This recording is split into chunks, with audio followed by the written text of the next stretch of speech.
fast.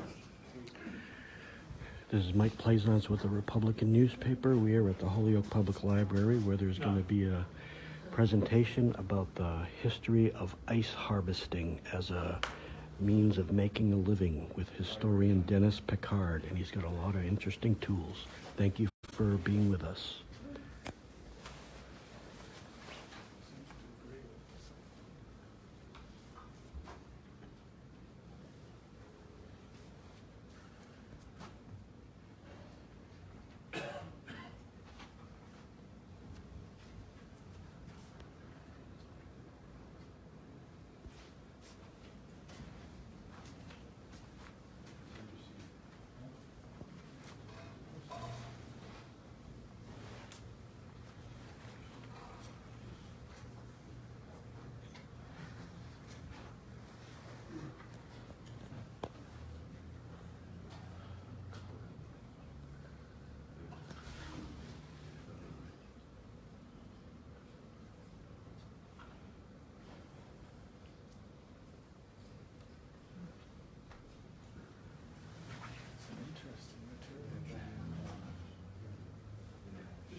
Not just for slipping on and breaking your butt. No, not at all. No. It's for making millions and millions of dollars. I was going to ask, what kind of living the people made? Very well. Depends on where you were in the. Yeah, the people actually handling the ice problem. It didn't make a lot. It's like the mills that made all the Holyoke millionaires. Right. I'm sure their employees weren't millionaires. Somewhere. Not very many. The day labor in the wintertime in the ice business were getting $1 for a 10-hour day. Well, you got a meal too, $1. But it was day labor. You might not even have a week's worth of work. Yeah.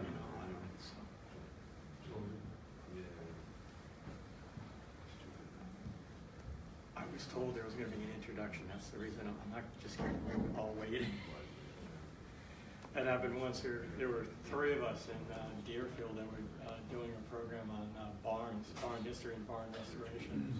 And it was sponsored by Greenfield Community College. And the three of us were there. And we had our stuff up and we're waiting. And the host from Greenfield Community College was in the back. And he said, "You go ask for someone." I said, "Are you going to welcome people on behalf of Greenfield?" She said, "Oh, no, you just go ahead and do whatever you want." Well, tell us that next time.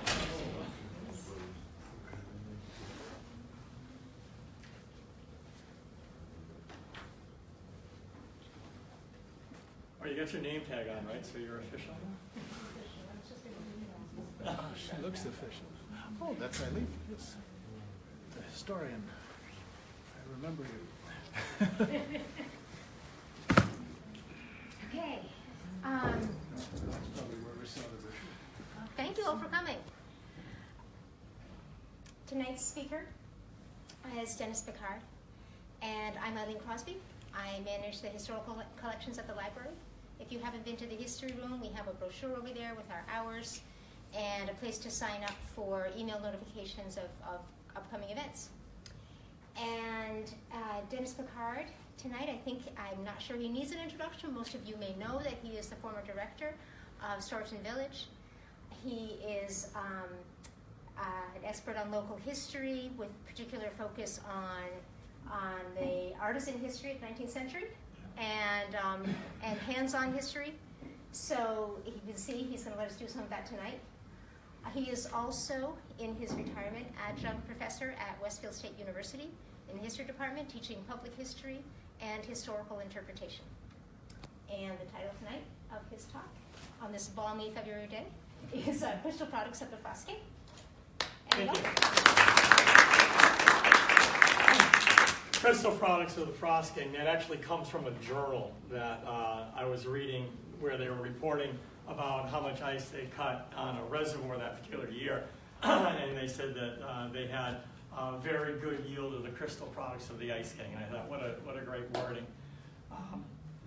These ice cutters are a merry race, full of jest and sport, and when I went among them, they were wont to invite me to saw pit fashion with them I standing underneath.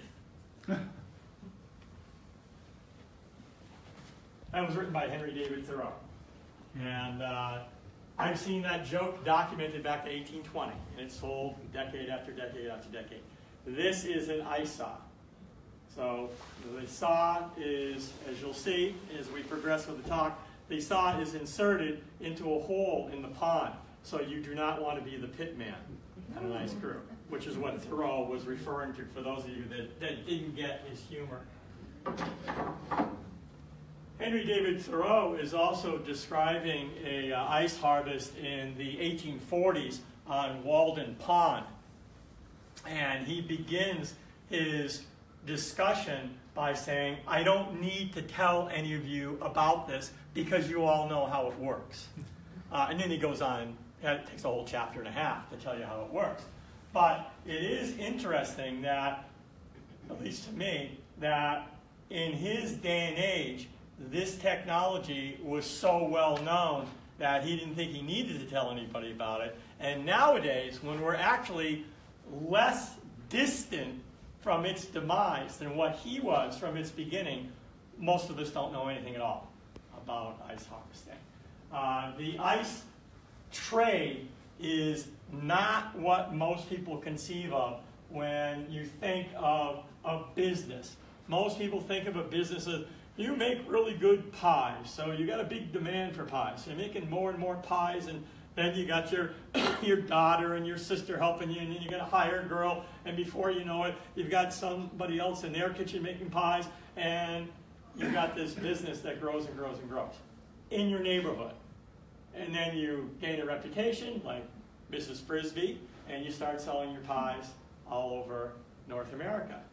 That's not how ice started. Ice was not a local trade. Ice was conceived of from its very beginning as an export business. Ice production started, or ice harvesting started, for the trade in 1805. In the winter of 1804-1805, the Tudor brothers were sitting around their family home, and they were trying to figure out how the heck they were going to get their father far enough out of debt that they were ever going to inherit anything. Because their father's farm was so far in the hole that it was going to take generations for them to earn enough money to pay off what he had lost on the business. So the brothers were sitting around, and this was written about years later by the youngest brother, Frederick, in his Ice House journals. He said, one of the brothers said, you know what we got a lot of on this farm? We got rocks. Let's sell rocks. And the other brother said, how the hell are we going to sell rocks? Everybody's got rocks in their field. Can't make any money off of that. So Frederick, the youngest brother, said, you know what we have here in New England? We got coal. And I want to sell people coal. And the brother said, what are you talking about? Frederick Tudor said, there are people on this earth that do not see the winters like we do in New England. And I want to sell them winter. I want to sell them coal in the form of ice. And the brother said, you know, how are you going to do that? And Frederick Tudor conceived the idea of harvesting from the ponds and the lakes around the family farm with the help of his neighbors who didn't have a lot of work in the wintertime. Wintertime is downtime on farms in New England. Feed your animals. They don't keep cows milking all year long like we do. They don't have artificial light in the chicken coops so the eggs aren't being laid all year long. You know, there just isn't as much to do. So he conceived the idea of hiring his neighbors, doing work himself, chopping and sawing chunks of ice from these lakes and ponds, putting them on a ship and sailing them down to the Caribbean, where they had never seen coal. And his first market was in Martinique, which was run by the French. And he knew that he was going to be able to find a desire for his coal.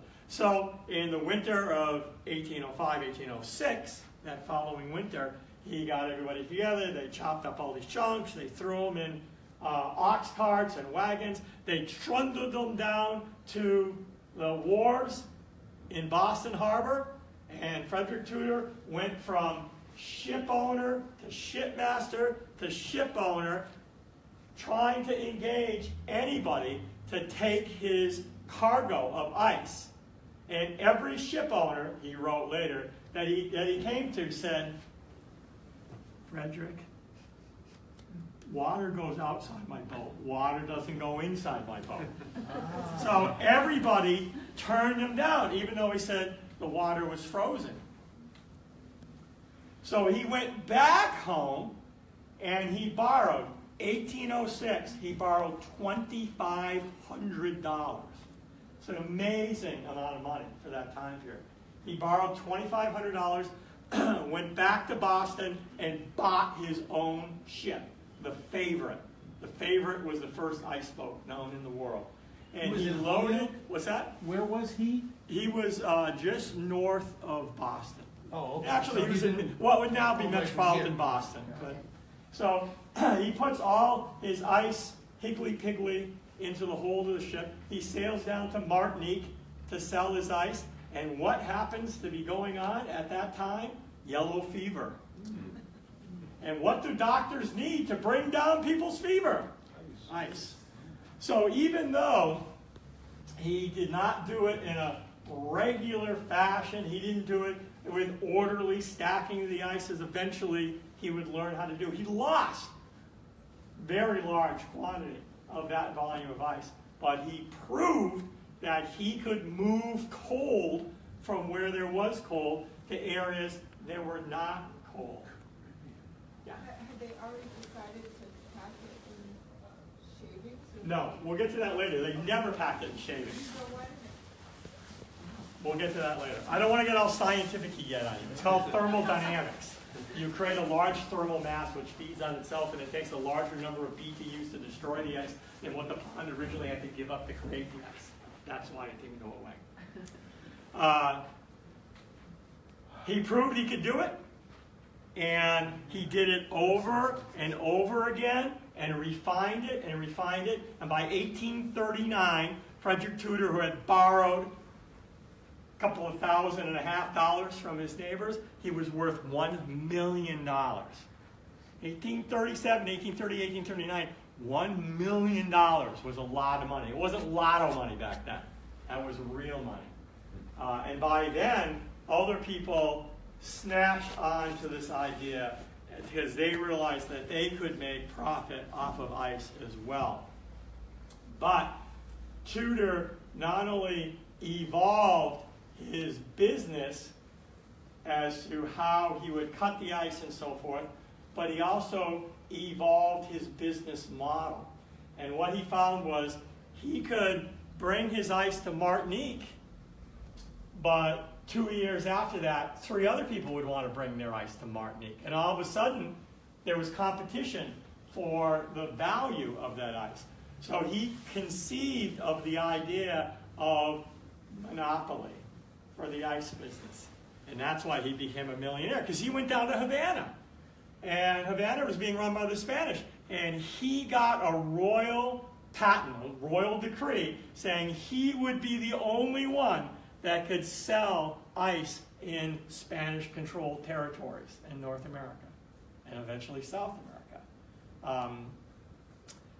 And he did that in every area he went to. So he limited the competition that he had. It's kind of a story, a side story here.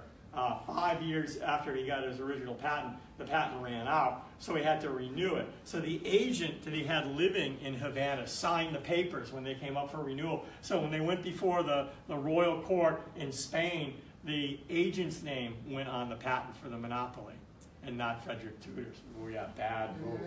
Because then the agent kind of held him at ransom, and Tudor fought it in court. Tudor actually went to Spain and went to the king himself and said that that was a mistake and he had to change it, and the king did change it.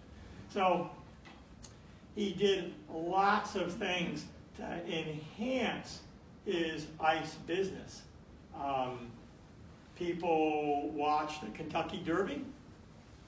What do you got to have to drink that day? Mint juleps. Mint julep. Yeah. You think they were making a lot of ice in Louisville, Kentucky for mint juleps?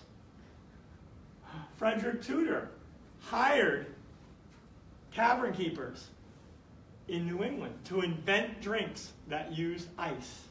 And then he would bring them on his ice ships to the ports, and they would set up a bar right on the wharf, and he'd invite all the local hotel owners and tavern owners, and he would make all these cocktails that used ice, and then give them 300 pounds of ice free the first time to bring it home to share with their customers, to show them what ice could do for them.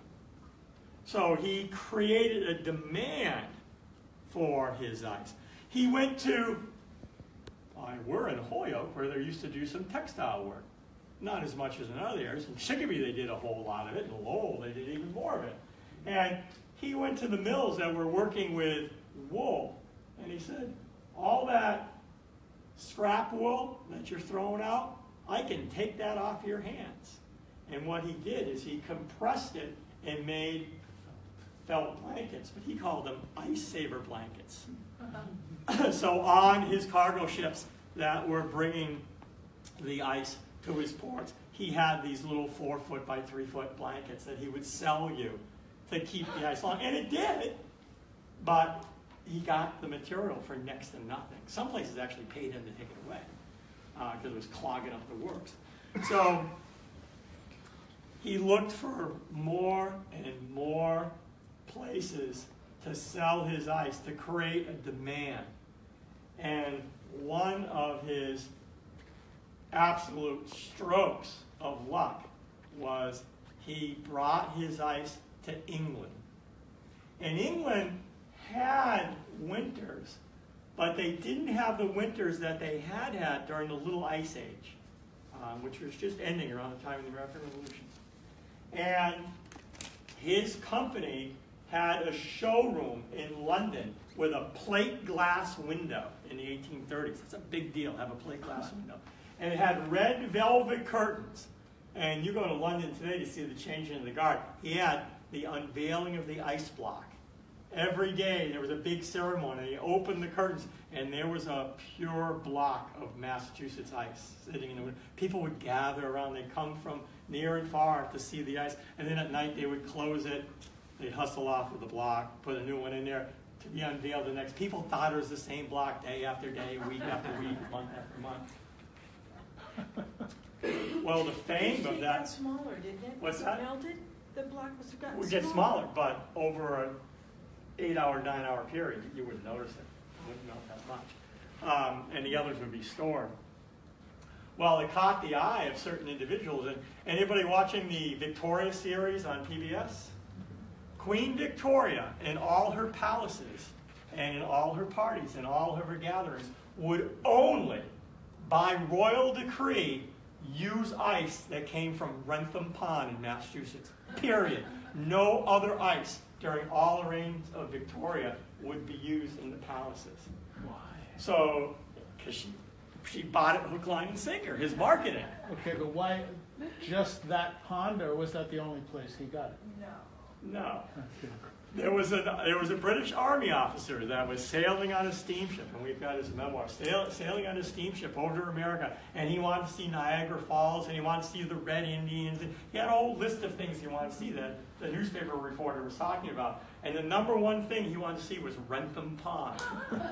So when he got to Wrentham Pond and he found out it was only 3 acres big, he said, how does all the ice come from here? And basically the Massachusetts ice dealers say, you want Wrentham Pond ice?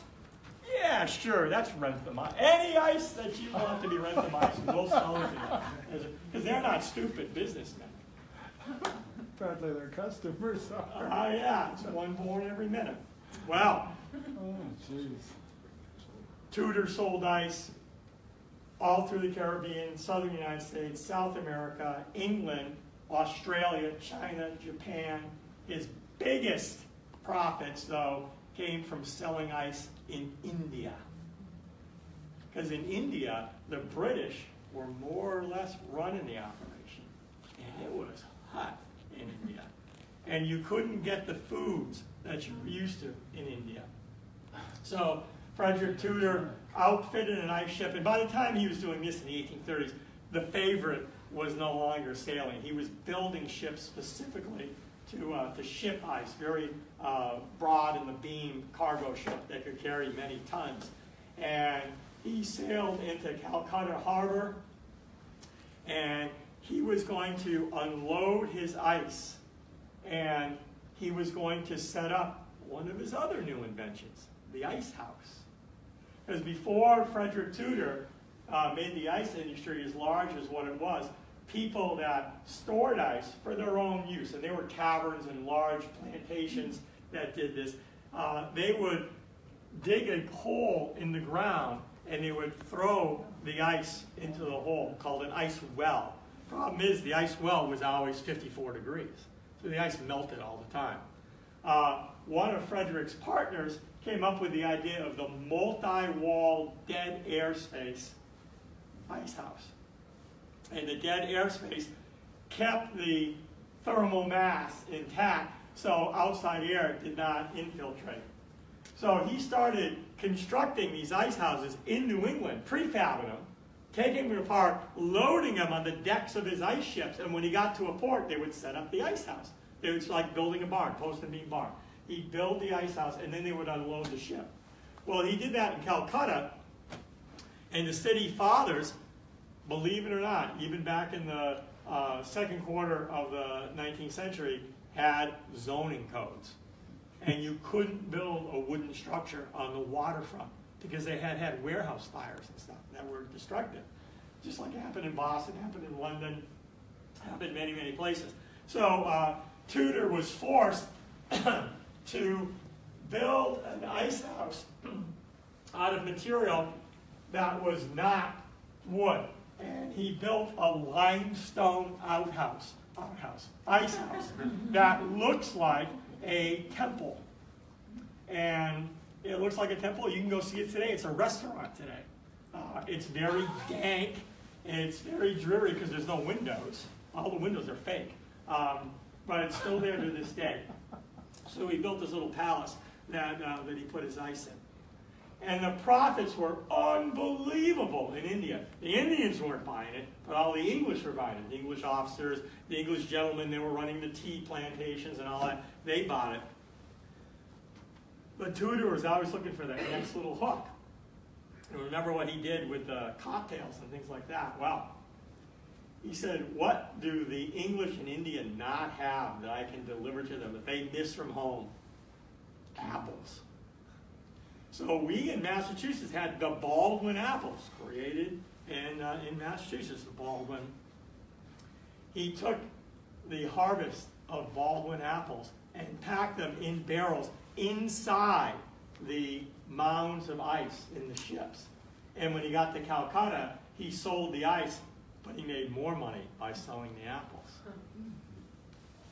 The next year, he waited to send his ice ships to India until the strawberry crop came in. Wow. Strawberry and cream, right? And he packed the strawberries in the ice and sent those to India. So he was selling a way of life. He was creating the demand for his crop. And he was not, as I said, the only one in the business. He's the one that proved it would work. But if you look at the actual business charts of the ice industry from 1805 to 1867, you'll see the arrow going up and up and up and up and up for production. Would not get along without ice. And you had more and more domestic use. Yes? What was the company that was making the metal tools? I'm going to show you that in a second. That's my third slide. Okay, well then maybe we can talk about the prices of these items that you're talking about. Like how much were they selling them for? The tools or the ice? No, the product. The product? Well, once you get that domestic demand coming in, it was estimated that it would cost you between $1.30 and $1.50 per ton, 2,000 pounds, to cut and store your ice. So for every 2,000 pounds, as Frederick Tudor, another ice dealer, I would be investing on the high side $1.50.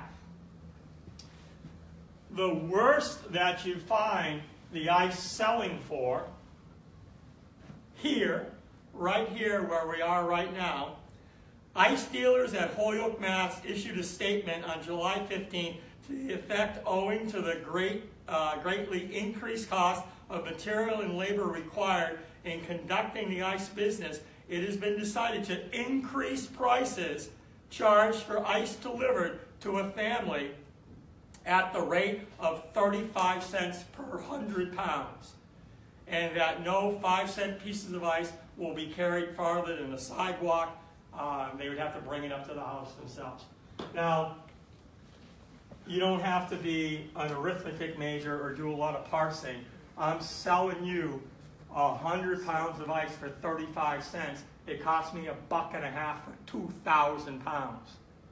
What kind of profit you think? Pretty good. The smaller pieces have more profit, and the larger pieces. No, it's 35 cents per 100. You buy 200, it costs you 70 cents. Oh. So that's the high. This is, we can't sell it as cheap as what we've been cheaping it, and we've been selling it. We got to sell it. We got to go up to 35 cents. Making a lot of money. Now, Yeah, the larger chunks, that was the economy deal, right? No. Wasn't less per pound? No. It was always the same. it was the same. As a matter of fact, we're kind of getting aside here, but as a matter of fact, during one of the ice famine years in New York City, the ice dealers, Knickerbocker Ice Company was one of the largest ice companies in the world.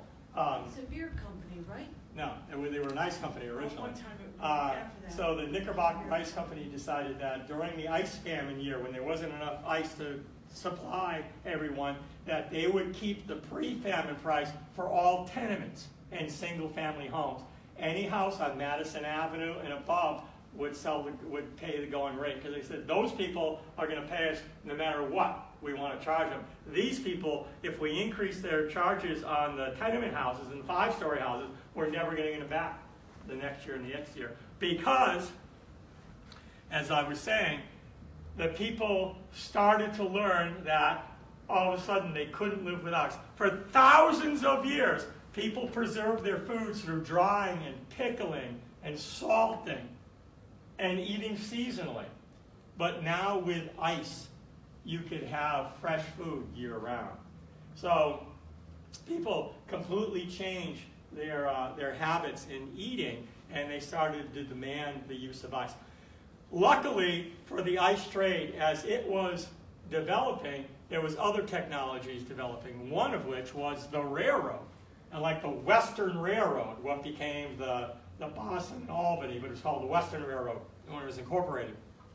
The Western Railroad was coming through this area, and they wanted ice to be able to ship fruits and seafood to the western part of the state and eventually tie into the Erie Canal. The largest consumers of ice were the railroads. Another big change that happens, and another large consumer, is the fishing industry in Massachusetts.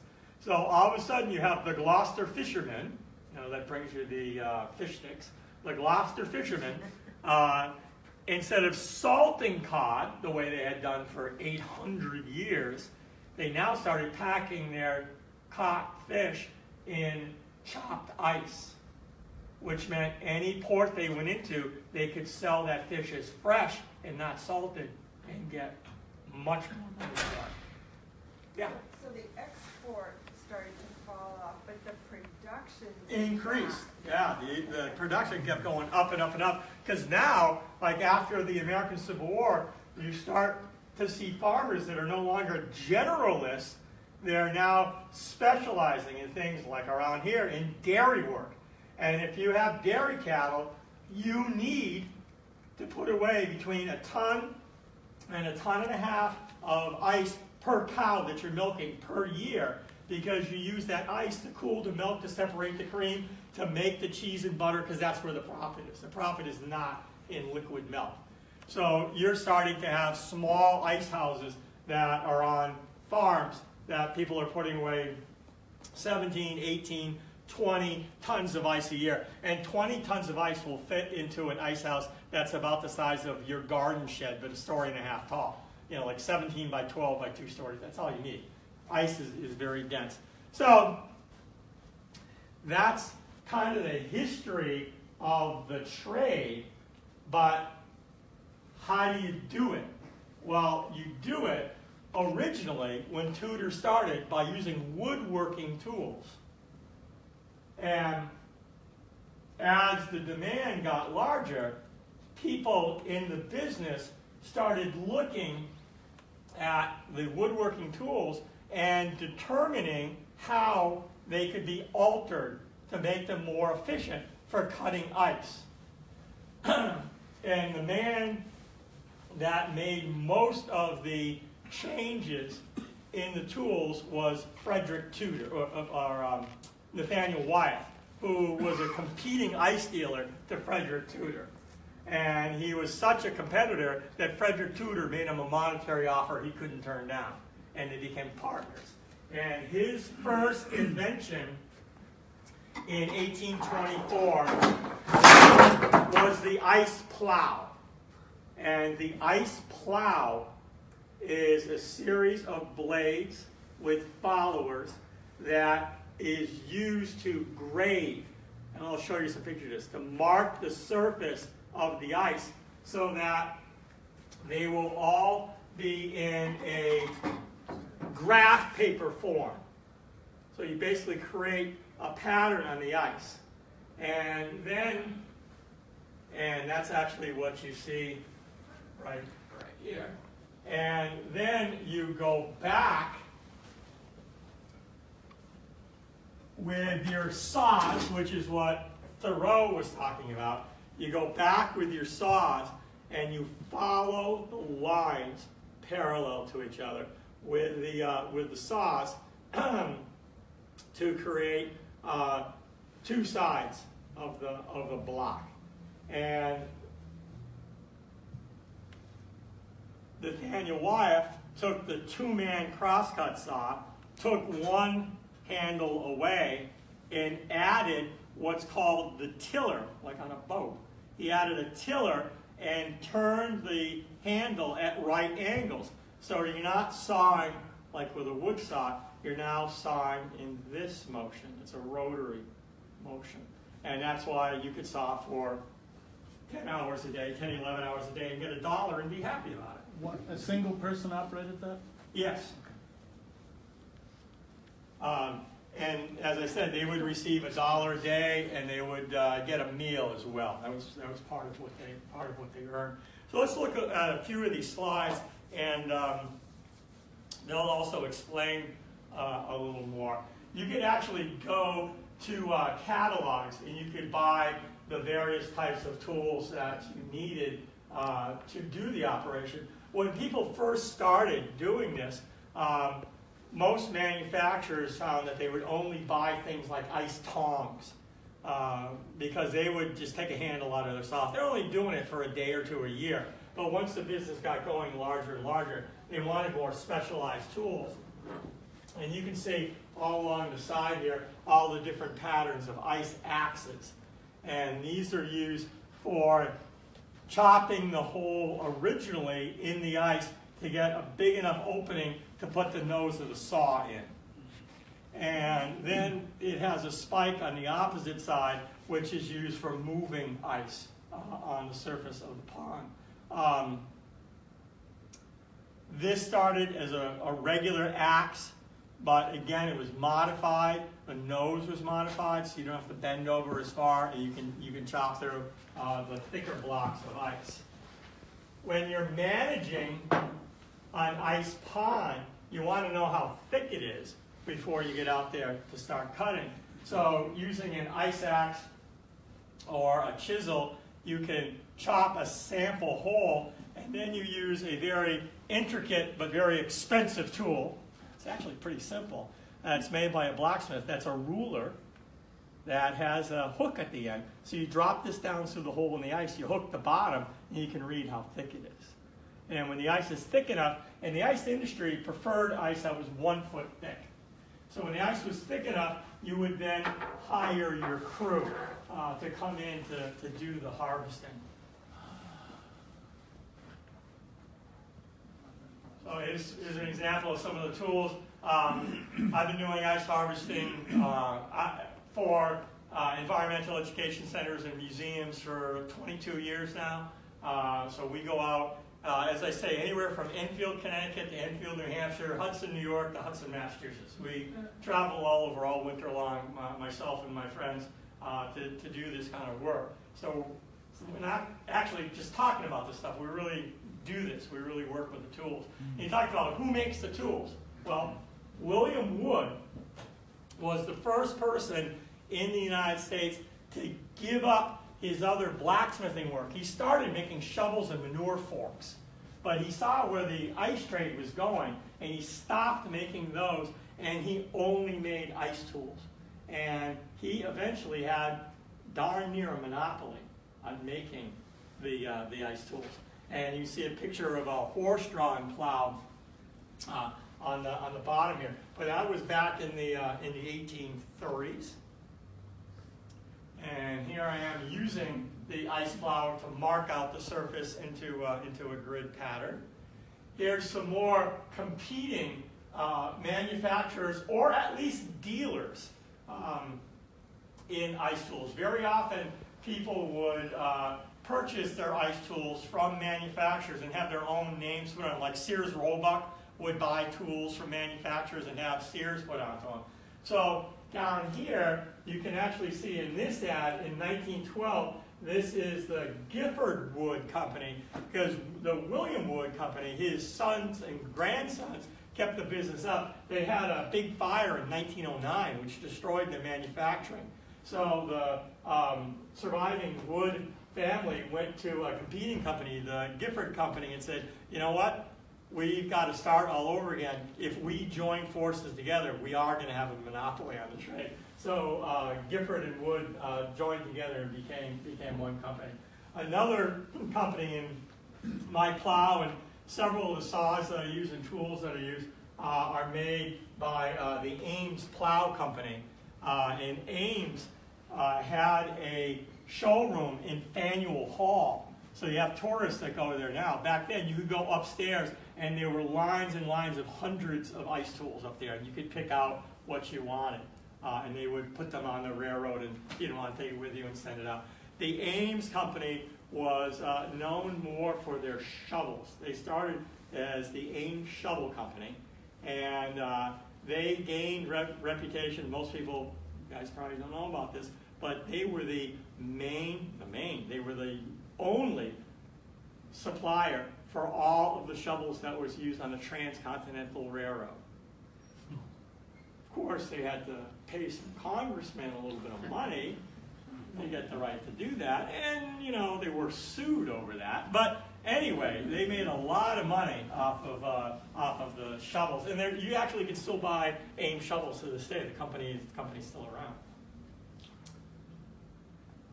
Here's a horse-drawn plow being used just with some kids to push it, but you can see what I was talking about with lining the surface out, so it looks like a grid pattern on top. And people think that with the ice plows, you're cutting through the ice. You're not. It's like a plow plane. It's like a plane that's used for woodwork that would make the slot that the bottom of a drawer would go in, or something like that. You're not going even halfway through the thickness of the ice. You're just making these lines. And then the sawyers would come along behind the people that marked it out. This is from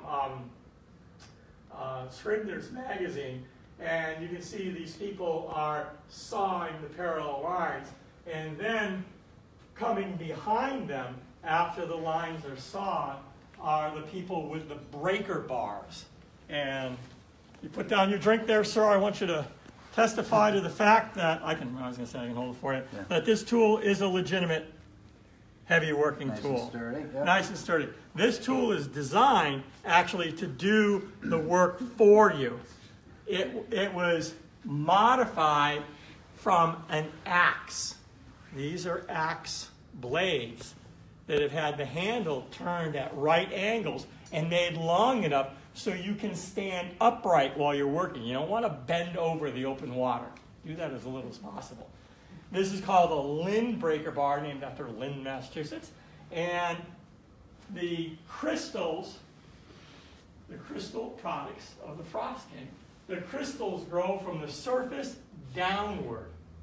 So the men walking behind the sawyers with the breaker bars strike the surface of the ice, which separate the grains. It's like splitting kindling.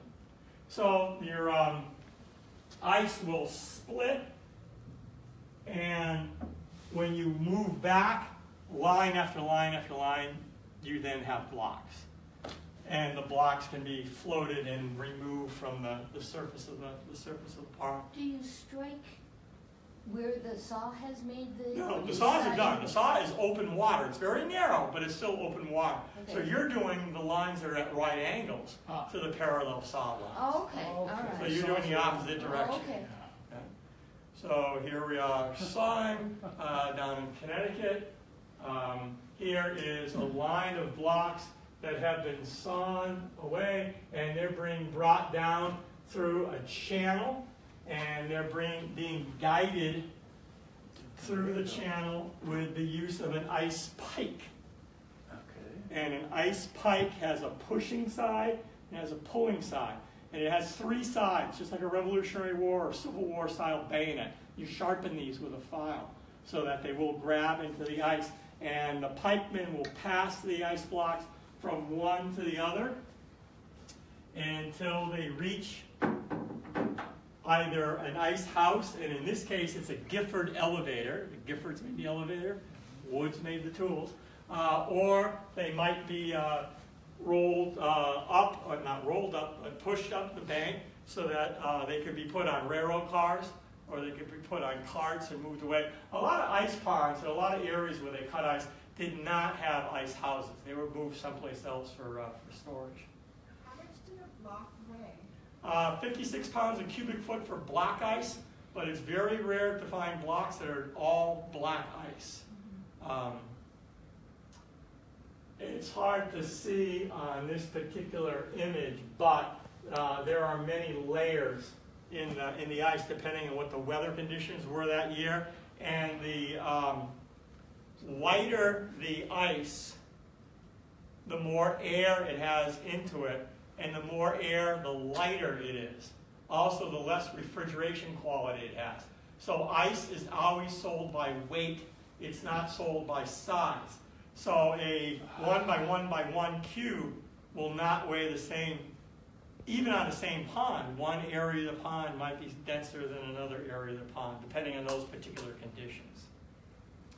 So here we are doing some sawing. How big a block typically went into a household? The standard ice block in the industry in the United States was 22 by 22 by 1 foot. You did not, since it's a natural product, you did not always have control over the thickness. You had control of the 22 by 22, but the thickness, the ideal thickness you wanted was a foot. But sometimes it would be a little more, sometimes a little less. At the very end of the natural ice industry, you start seeing some power being applied, and this is a gas-powered ice saw. There are different types of saws that were used. There were commercial versions as well as homemade versions. Originally, they tried using steam-powered saws, but they did not work out very well on the ice, and they were very difficult to move around on the ice. So you have to wait for the technology and the internal combustion engine to come along. And here we have Rick, my partner, is using the breaker bar, as we just mentioned, to snap off a block. And then we float the block to the edge of the pond. And in this case, at this particular pond, there is no ice house, so we have to load the ice onto an ox cart. So you use ice tongs. Now, most people, when they think of ice tongs, they think of this. Yeah. Okay, well, this is the Crocodile Dundee version. This is an ice tong. This is not an ice tong. These are delivery tongs. That's for home. These are for babies. That's for home use. On the ice pond, you use a set of tongs like this. And what you do is you grab the block of ice, and it floats, right? So you push it underwater. and because it's buoyant, it wants to come back up. And as it comes back up, you do what's called the Iceman's jerk. This is what they called it in the 19th century. You basically snap the block off and let it slide onto the surface of the ice. So that's what Rick is about to do here, is the Iceman's jerk, to pull it up out of the pond. And it actually takes very little effort. This is also one of my favorite tools to have found, because I showed you the ice ruler. Well, the guy who owned these set of ice tongs was so cheap that he didn't want to buy a ruler, so it's probably visible. See, he filed lines. He filed lines, and he used the handle, the hook on the bottom, but he filed lines on the handle of the ice tong. And those are the kind of individualizations that you can make. That's real life.